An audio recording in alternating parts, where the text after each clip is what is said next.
భద్రాద్రి కొత్తగూడెం జిల్లా చర్ల మండలంలోని లింగాపురం, గోంపల్లి, కొత్తపల్లి, మొగుళ్లపల్లి, చింతకుంట, ఆనంద్ కాలనీ వాసుల ప్రధాన రహదారిలోని ఈతవాగు సాఫ్టా తేలికపాటి వర్షానికే మునిగిపోతుంది. నిత్యం ఈతవాగు మీదుగా ప్రజలు తమ కార్యకలాపాలను సాగిస్తుంటారు. దశాబ్దాలు గడుస్తున్న ఈతవాగు సమస్యకు మాత్రం ముగింపు దొరకడం లేదు. ఈ గ్రామాలు హెబిటేషన్లో లేని గ్రామాలని, అందుకే ఏళ్లు గడుస్తున్నా అభివృద్ధికి నోచుకోవటం లేదంటే పొరపాటు పడ్డట్లే. ఈ గ్రామాలు వందల చరిత్ర కలిగినవి. జమీందారుల పురటిగడ్డ, అధికారులు పల్లెకులో గ్రామాలకు వచ్చిన చరిత్ర. వ్యవసాయ వ్యాపార రంగాల్లో ఖ్యాతిని గడించి ఉన్నత విద్యావంతులను తీర్చిదిద్దిన ఘనత ఈ గ్రామాల సొంతం. జాతీయ పార్టీల, ప్రాంతీయ పార్టీలలోని ముఖ్యమంత్రి, మంత్రులతో సత్సంబంధాలు కలిగిన ఉద్దండులున్న గ్రామాలివి. అయినప్పటికీ నాటి నుండి నేటి వరకు రాజకీయాల్లో పేరుగాంచిన నాయకులు ఉండి ఈ గోదావరి పరివాహక ప్రాంతాలకు ఒక వంతెన తీసుకుని రాలేకపోవటం దురదృష్టకరం.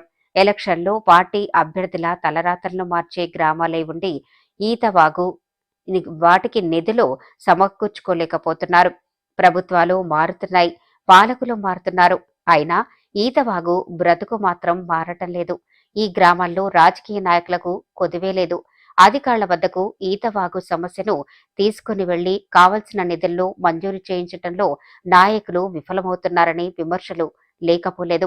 ఓట్ల కోసమే కాకుండా సమస్యల కోసం కూడా పార్టీ నాయకులు దృష్టి సారించాలని, ఎలక్షన్ల ముందు కనబడి తర్వాత ముఖం చాటేయటం తగదని ఇకరైనా స్పందించి ఈ పెద్ద సమస్యకు పరిష్కార మార్గాన్ని చూపాలని ప్రజలు కోరుకుంటున్నారు. అది లింగాపురం గ్రామం. నేను చిన్నప్పటి నుంచి చూస్తాను ఈ వాగు ఇదే పరిస్థితి. ఎప్పుడు చూసినా ఇదే పరిస్థితి. నాకు దగ్గర దగ్గర 50 సంవత్సరాలు వచ్చినాయి.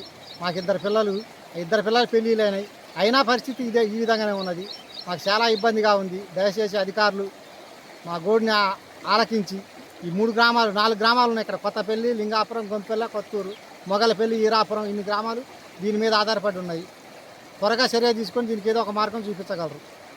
ఈతవాగు దగ్గర ఉన్న సప్టా ప్రతి సంవత్సరం ఇబ్బంది పెడుతుంది. మా చిన్నతనం నుండి చూస్తున్నాము.